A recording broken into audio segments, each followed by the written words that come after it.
Welcome to Skillezee's podcast, The Learning Curve.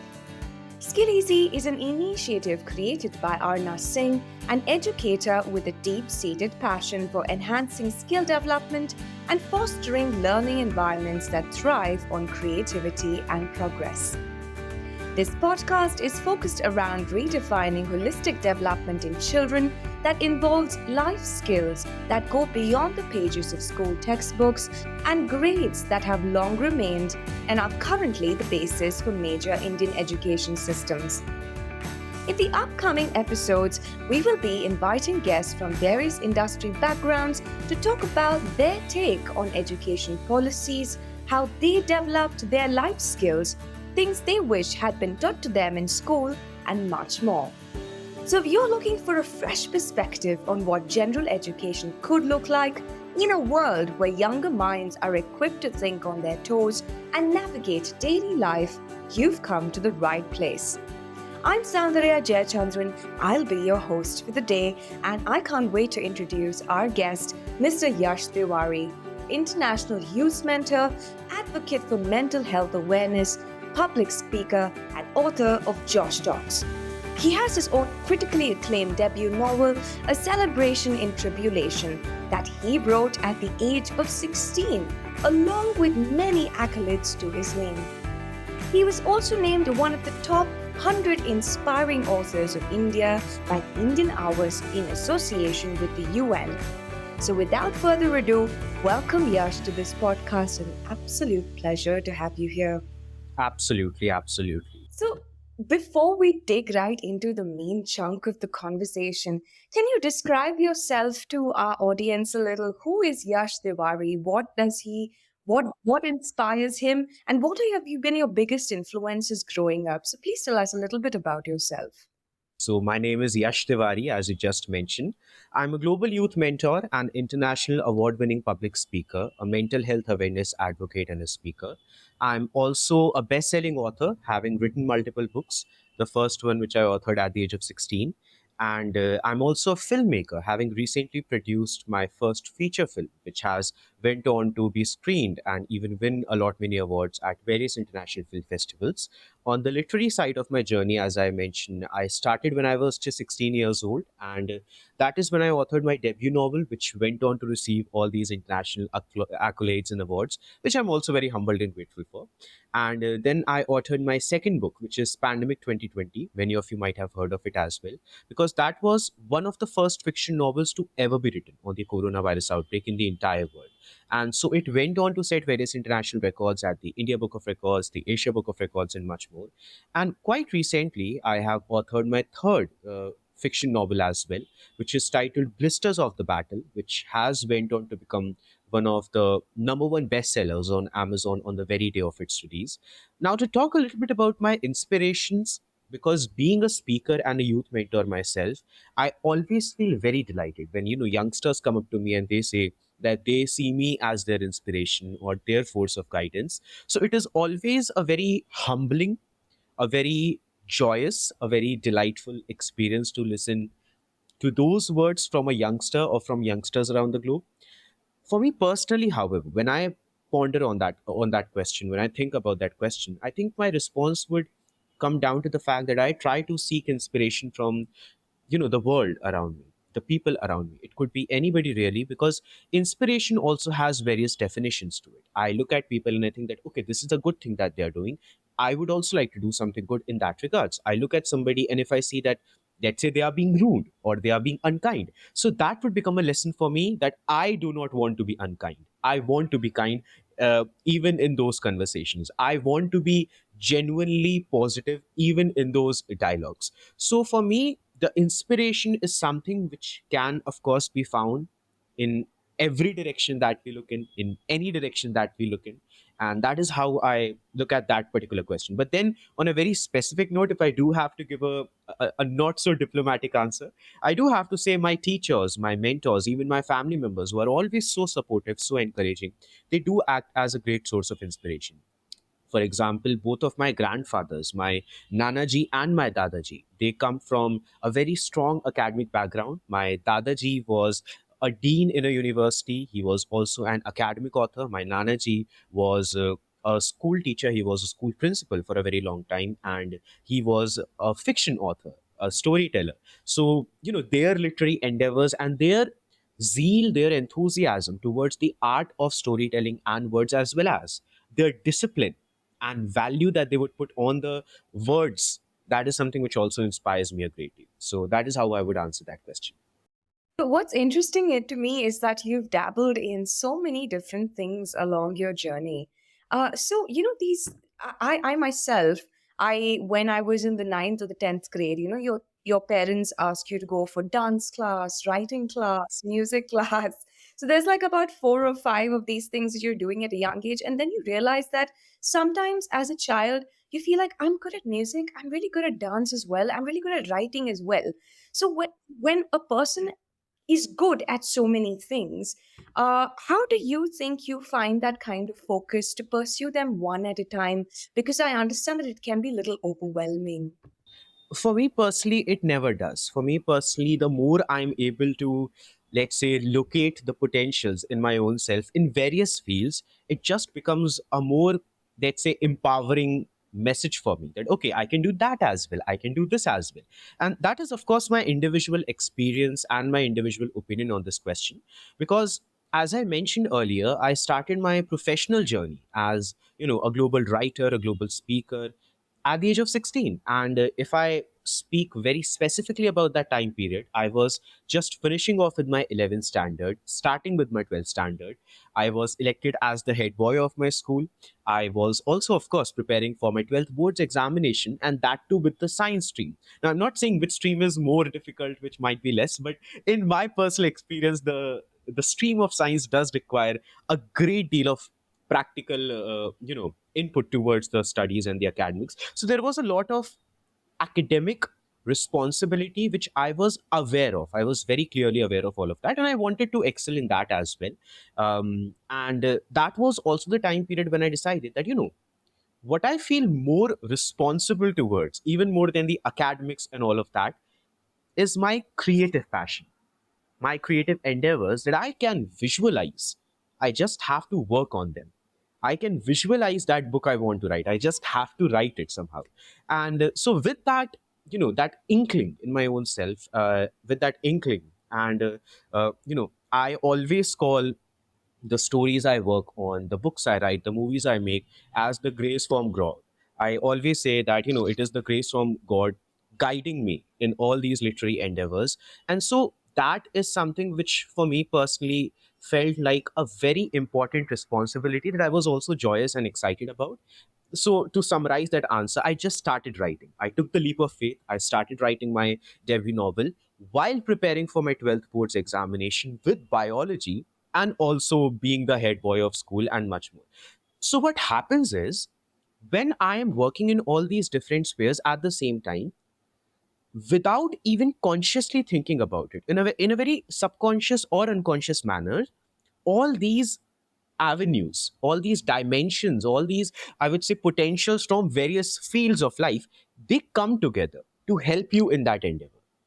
They come together to help me and encourage me in that endeavor. If I'm writing a book, I wasn't consciously like deciding to do that, but I just went on to write a book which focused on biology, which also focused on youngsters, which also focused on the message of responsibility. So it sort of informs the decisions I take, all the many things which I do.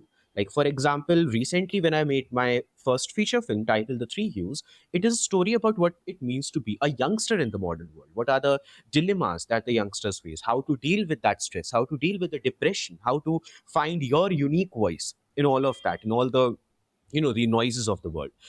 Because that is something which, as a public speaker myself, when I am addressing the youngsters in my session, when I'm guiding them, I am aware of, I am acknowledging, I am working on those fields in an academic sense.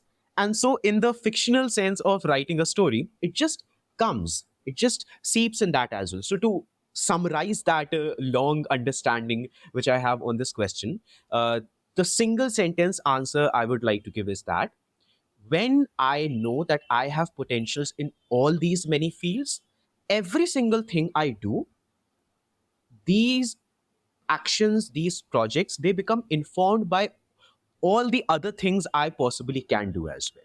I'm not pursuing science because I don't want to, but that essence of the academic knowledge I have from my school days about the science subjects, it is very much a part of even the creative projects I take or the examples I cite when I'm addressing a youngster about, let's say, relaxing while speaking with the help of the biological expression of breathing. So it just comes together in a very beautiful sense, and that is how I look at it all. That's a very, very beautiful way of looking at it. I've never thought of it like that. I have experienced the fact that, some skills from Sure. one thing that you do always flow into something else. It always happens. Yeah, I think it's not like an isolated event. I think they're all very interconnected to each other. When we talk about leadership and what it means to be a leader of today, because there is a redefinition of the term from what we needed back in the day to what it is now. Now, that holistic thinking is a very important part, like we just mentioned, of being a human being today and being a functional human being today. Now, leading a team of people like this, of people of today's generation. What do you think are the important leadership skills that are relevant for leaders of today? Sure, that is a brilliant question because I think leadership itself is a skill, and this is a skill which you don't require just when you are, let's say, the CEO of a company. You require it in every single avenue of your life. Even when you're just sitting with your own self, you have to lead your own self. You have to lead your thoughts in a certain direction. You have to lead yourself in a way that you are encouraging yourself to complete your actions, to complete your projects, to complete your studies, or do whatever you want to do. And then when you practically have to lead, let's say, your employees, your team, your staff, your crew, then of course the necessity of it just increases and increases, but it also becomes blatant to the person, like blatantly clear to a person that leadership is more than just about commanding. It is more than just about dominating. Dominating or shouting can only get a person so far. It is at the end of the day the kindness, the generosity, the openness and curiosity to learn from your teammates as well, which, let's say, takes you forward. And I would just like to cite an example about this from my own creative endeavors. So let's say when I work on a movie, I'm working on a project where, of course, collaboration is the key to it all. At least one of the keys. I'm not saying it is the only key, but it is one of the important keys to a successful outcome, to a successful visual story. Because I have to somehow bring together the crew, I have to somehow bring together the cast and create something which is visually actually looking like a whole lived in world. And so when I'm doing that, I have to actually bring the people together. At times it requires individual conversations I have to have with people who basically are on different levels in the spectrum. They are not thinking in the same manner, they are not processing the same commands in the same manner as well. There is the individuality of how I'm guiding every person in my crew, how I'm guiding every person in my team. And then there is the collective in which I have to be confident enough while standing in front of my crew and telling them that, yes, I appreciate your individual creative visions and ideas and whatnot, but this is my vision. This is the specificity of what we need to achieve. In that process, I acknowledge and appreciate all that you are shouting to bring to the table as well, and I want to test that out as well, as long as we are sticking to the goal which collectively we all have. So I think having a confidence and courage to remind your team about the collective goal, while having the generosity and kindness to individually communicate with every component of that big piece, whether it is like company you are running or a production house one is working on, it has to be reminded to the leaders. It has to be remembered by the leaders. And I think that is how I look at it all. The individuality of the commands one gives and the collective command one has to give when, leading a lot of people. So that is my take on it all. Absolutely. And in all of the things that you've done, while you connect with people, and I'm sure you see people day in and day out, It's and I'm sure you connect on a very, very intimate level where you have to truly understand how this person functions. Uh, Now, with all of your talents and with all that you've done over the years at such young age, that too, is there anything that you wish that back when you were in school, when you had your education system, is there anything you wish that they had taught you that would have better equipped you to handle the things today? I know there's a lot of things that comes in learning on the go, but do you feel that there are certain life skills or certain skills that you wish had been introduced to you in school back when you were in school? Sure, sure. So, I mean, I want to answer this question with so many answers, to be very honest, because I have a lot of opinions about this specific subject matter. And I started my journey as an educator, as a public speaker, and as a mentor when I myself was basically in my 12th standard. Like, that was the time when I started to deliver sessions in other colleges and in other schools to youngsters who were sometimes quite elder to me, and even to elders who were decades elder to me. So I have always thought of the the power of education, as I like to call it, the power of education as something which is very influential. It has a very lasting impact on a person, because especially when we talk about the youngsters, when you look at, let's say, a 25-year-old or a 27-year-old who is expected to lead the world or contribute a lot to the world, we have to remember the longest institution that they have spent the majority of their lives with has been the school that they were in.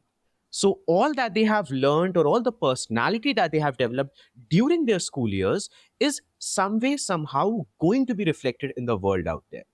Whether or not we, acknowledge that clearly, but it is the fact. So, of course, the academic journey of a person, especially a young student, matters a great deal. Now, in my personal experience, the fortunate part has always been that my mentors, my teachers, my educators, they have always been so supportive. They have always been so encouraging of the creative endeavors I take up, of all the storytelling related or public speaking related or just creative in general, whatever the the endeavors might be. They have always been very supportive. I still am very much in communication, more so with my school teachers actually than I'm with the classmates of that time period. But the point is that one thing which I can very honestly state, because I very publicly speak about it as well, is the lack of emphasis on moral science as a subject, or just moral communication, which I think even in the modern world right now is missing. I'm not claiming that no school teaches this as a focused subject, many schools do, but in majority of the cases it is still a subject which is taught in the form of a graded subject. Like in the in the ISC schools, you don't even get a proper mark or a score for it, you just get the grades for it, and that to till the 8th standard. That's pretty much it. You get one period, like a zero period of sorts, the random periods across the weeks we get in a single week, half an hour long period or an hour long period about the moral science, which is not even going to be properly graded. So you can expect how much importance the students anyway would pay towards it, right? How much attention they anyway would have towards it when they know that the academics are not impacted by how much moral science or moral values they are learning. So that is something which I still think is a missing component in our global education, not just in our local education. And then, secondly, something which I'm becoming more and more aware of as I'm growing myself and as I, venture into this field with a more professional idea about how it all works out, is the communication skill. Like, very specifically, if I talk about it as a skill or if I talk about it as a subject. I mean, if it were up to me, and I definitely will make an initiative about it right now when I'm having this conversation, I'm thinking about it. It has to be a subject. It has to be an absolute subject which we need to have in the course. I know we talk about communication as something which is a skill, but the more we think about it, the importance which is, you know, mentioned, the importance which is paid towards this specific skill makes it feel like a subject itself that needs to be learned with a greater degree of dedication than most of the other academic subjects which we do have in our curriculum. Not to belittle them, but just to talk about the comparison between the two. if I'm being honest, I studied maths till my my 10th standard, but I'm not saying that I'm using those algebras every single day. But I am using my communication skills every single day, which of course one learns just through the generic conversations that happen around one's life or oneself every single day with the parents, with the family, with the teachers, not in a dedicated manner, unless it is being focused on by, let's say, some speaker or some session every now and then. So instead of it being something which is, on the sake of every now and then, it has to be something which is focused on with regularity. So my answer, to summarize it all, would focus on two subjects, and I would like to call them as subjects: moral science and then communication. That would be my take on this complicated question, if you ask me.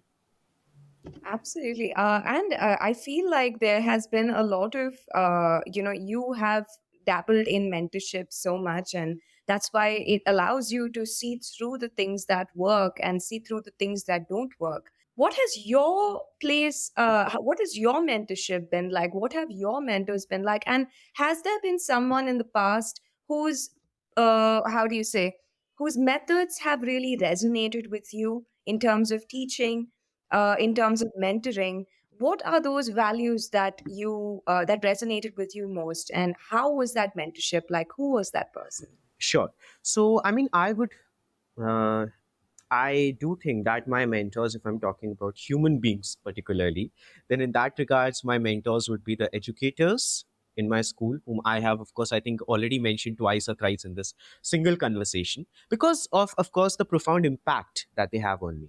The way they have always guided me, but I would like to say, more than the guidance or more than the specific lessons, the encouragement I have received from my mentors, sometimes even in the field that they might not have been properly aware of. Like when I was writing my book, it wasn't as if I was communicating with a certain human teacher in my in my sphere about how to write this particular part in a story, how to write this particular character. It was simply the encouragement I was receiving from them, which made me feel empowered enough to pursue my dream, to pursue a creative endeavor, even at that young age. So, in that regards, I think the lesson of encouragement and kindness and just positivity I have received from my mentors, that is something which I certainly take forward in my sessions as an educator too. And then, of course, in a personal sphere, like I mentioned about both of my grandfathers, them being writers, them being educators, and more than anything, them being very disciplined and focused on the value that words hold in the modern world, that communication holds in the modern world, that storytelling holds in the modern world. Even in such a technical world that we live in right now, to just have the memory of them valuing the art of storytelling and education as a whole and mentorship as a whole, that is something which has definitely inspired me a great deal, which once again I like to carry forward. And then apart from that, I think I seek mentorship even in the movies that I watch, even in the books that I read, even in the the videos that I consume as a content, not just for the sake of entertainment, but for the sake of a lesson I am seeking in it. And I mean, I have this habit, I don't know whether you would call it constructive or what, but even if I'm watching a comedy movie and I sit down with the mindset that, okay, today I'm going to relax, I'm just going to watch this movie simply to relax my nerves. But what happens is that, quite unconsciously or subconsciously, my mind starts wandering towards the camera angles or the plot devices or the literary devices or the specificity of tones of the dialogues or the minutes that the actors are taking to narrate a dialogue and the technicalities of it all. Because it has now just become a habit for me to be very technically observant of even the philosophical or entertaining or just relaxing things which we have around us. And I'm not saying that is wrong, because for me personally, that is how I learn. If I'm making a movie, I need to watch as many movies as I can. If I'm writing a book myself, I need to read as much as I can. That is how it works. That is the basic practicality and even the philosophy of it, at least in my personal experience. So I think even those sources of entertainment become a source of mentorship for me. Maybe that is more so because I am in this field. but then in general as well. Like I will not shy away from saying to a youngster who feels a bit, let's say, confused about what they want to do, to watch a movie which might convey to them a positive message about what you need to do at a young age. Because if that can inspire you, sure, that is also a source of mentorship. If a speaker can inspire you, that is a source of mentorship. My point over here is mentorship is not just limited to whom we call as our mentors.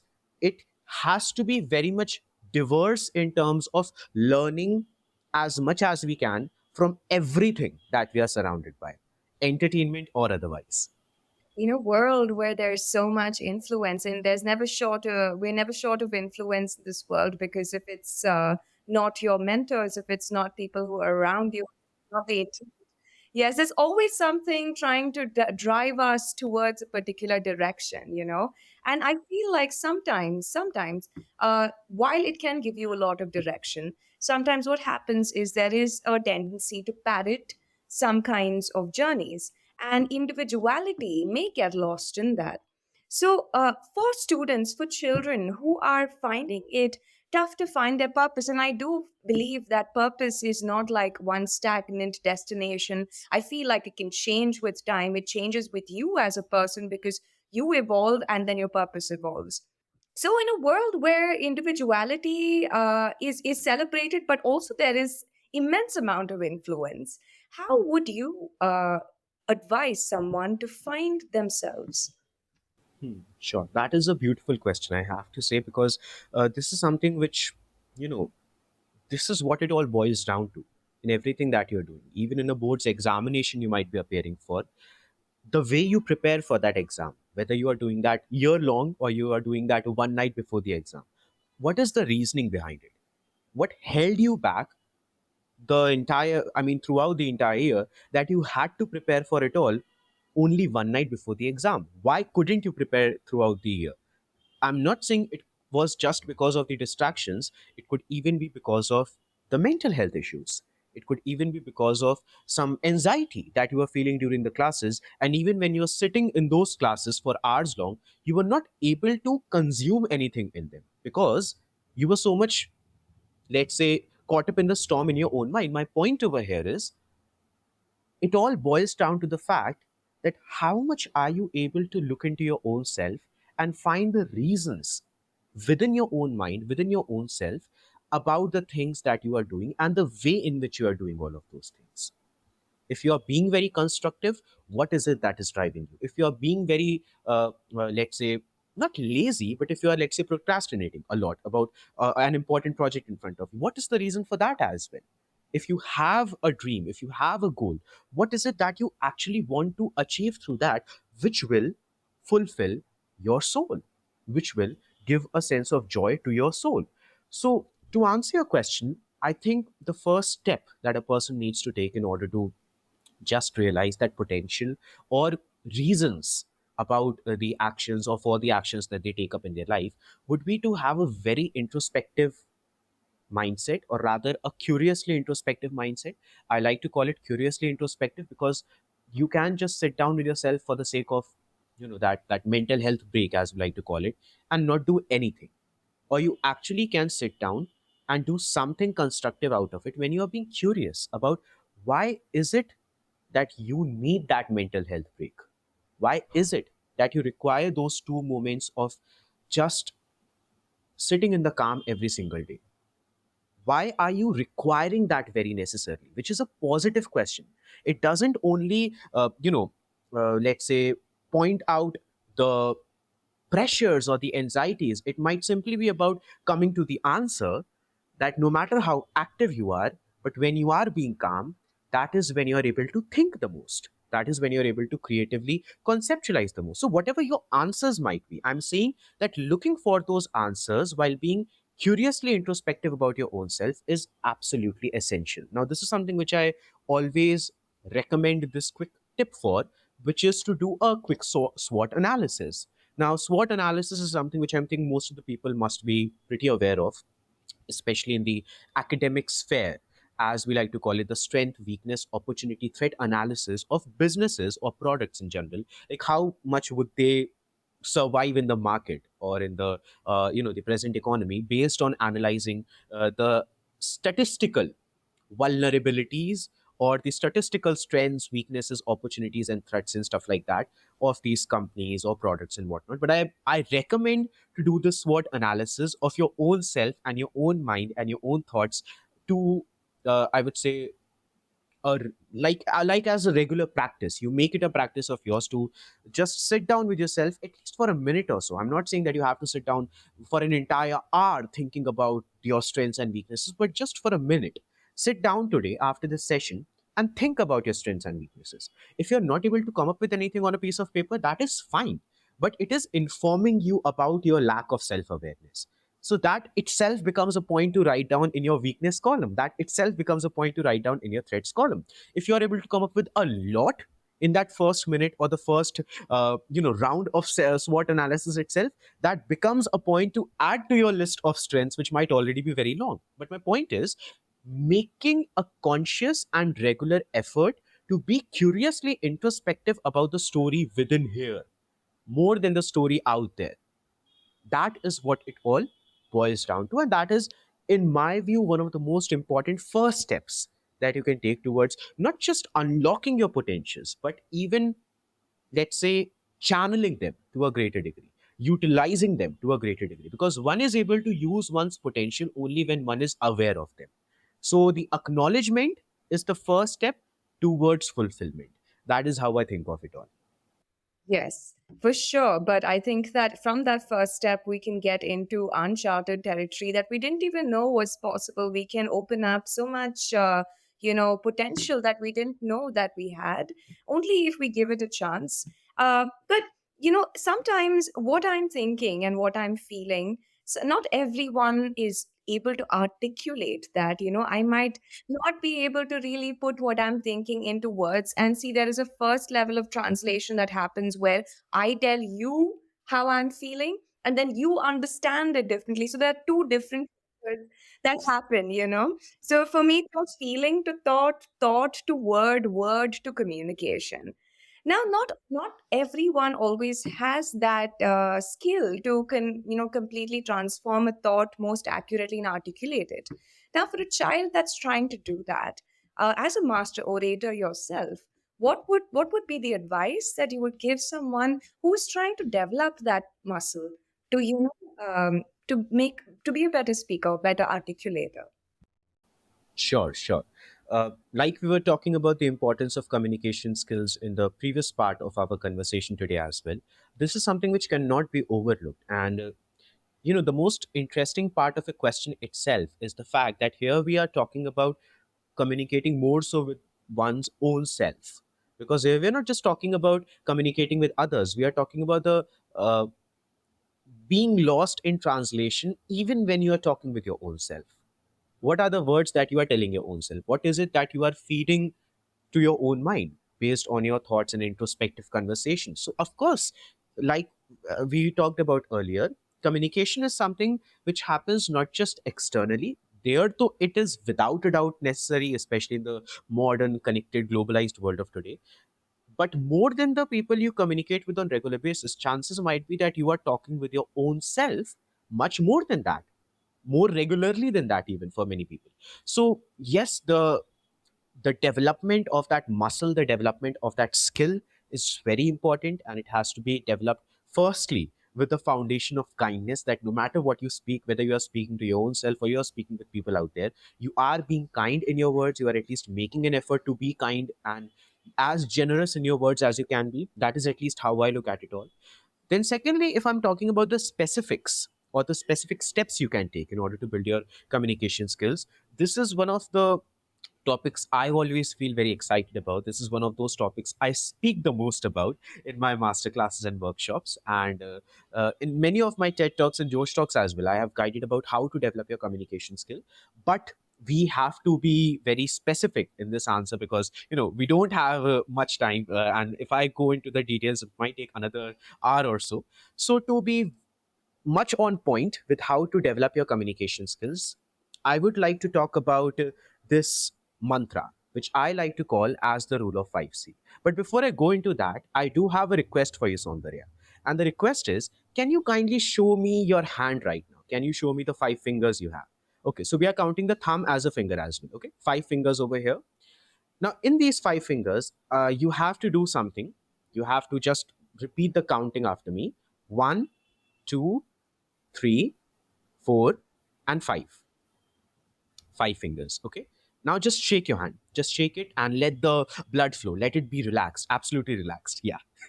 The hand has danced. It is feeling very relaxed. Now comes the moment to count it again. But this time you're not going to use the numbers. You are going to be counting the fingers with the five pillars of your communication skills: content, clarity, creativity, connectivity, and confidence. The five pillars of communication. When a person is able to master these five pillars of communication, the content, clarity, creativity, connectivity, and confidence, as you can see, a fist is formed. Now, the reason why this fist is so important is because of a very relatable example I would like to cite in front of everybody.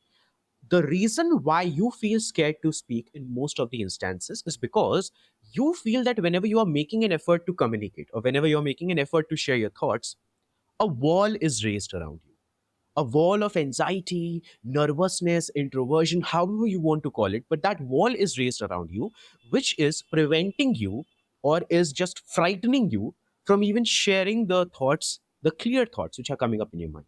So, the biggest barricade while sharing your thoughts or communicating freely is the wall you feel around yourself, the wall of anxiety and introversion, which needs to be broken down.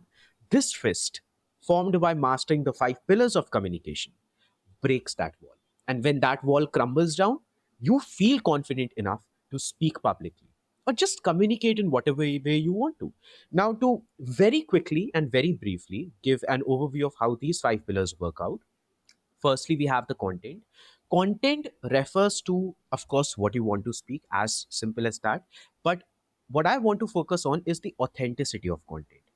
If you, let's say, are asked to speak on a topic, perhaps about mental health, and you go to a search engine and you type mental health, and an article comes up, and you copy paste the content and you just read it out, there is not going to be any authenticity in it because that is somebody else's content. You are just reading it out. And that is why you will not feel anything while speaking it either.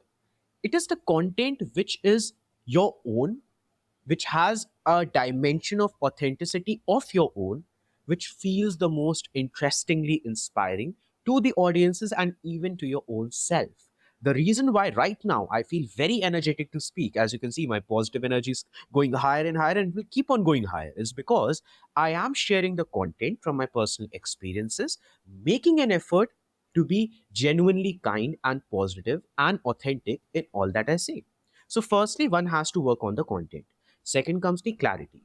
Now, clarity can be broken down into two subcategories: the clarity of concept, which is over here, like whatever you are speaking, you have to be conceptually clear about it. That, okay, this is what I'm speaking, this is my personal take on it. But having those specific answers, having those specific logics in your mind about why you are speaking what you are speaking is very important. So, the conceptual clarity. But the second more important form of clarity is the spashtita of the uchcharan. Yani ki, the clarity with which you are pronouncing every single word, that the listener in front of you is able to understand it.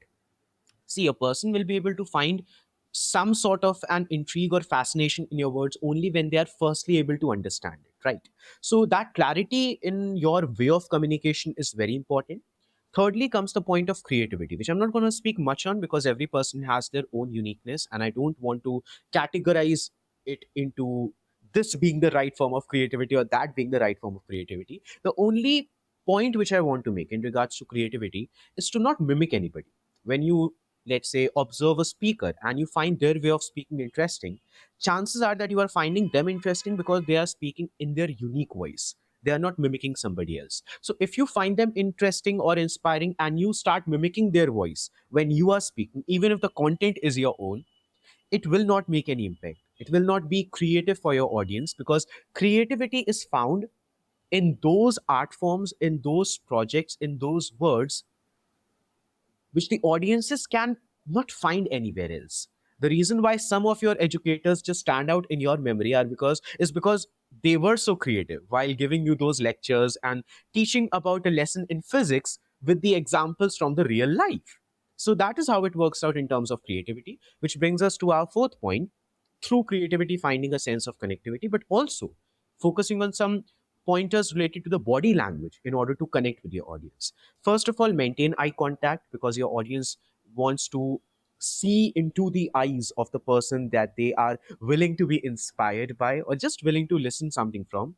And when you maintain that eye contact with your listener, it automatically establishes a very important connection between the Shrota and the Vakta, the speaker and the listener, which I think is perhaps one of the most essential components of any form of communication. Then, apart from that eye contact, make sure that you are speaking with a good body posture as well, because that, I can assure you, it transcends to the words you speak. It basically comes out in the way you speak.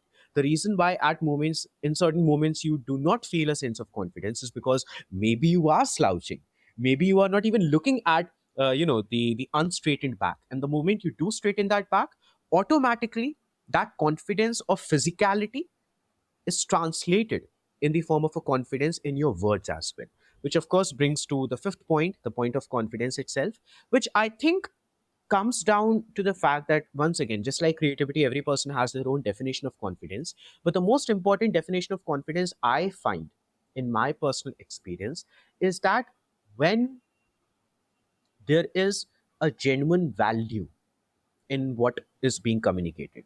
For example, whenever I work on a script, let's say for a movie, for a book I'm writing, for even a session I'm delivering, the words I speak, I keep myself reminded about the fact that I want there to be something valuable, something insightful, something which the listeners or the viewers can remember for the rest of their lives and feel inspired by. So, when you feel a sense of worth and value in your words, is when you feel confident to share those words as well. So, the the singular sentence you need to remember in regards to the confidence is that just speak what is actually valuable, what is actually uh, giving some sort of ray of hope or light or just optimism to your listeners, and that might become the very essence of confidence you are hunting for in order to be able to speak beyond all the anxieties and nervousness. Absolutely. I completely feel the difference when, for example, some days I do yoga and some days I don't do yoga. And it's a world of a difference because your sensitivity to your body changes, your sensitivity to each other changes, your day just improves with energy. But thank you so much for all the energy that you've given us. It's been such an insightful conversation. It was so much fun, and I'm glad we finally made time for this. Thank you.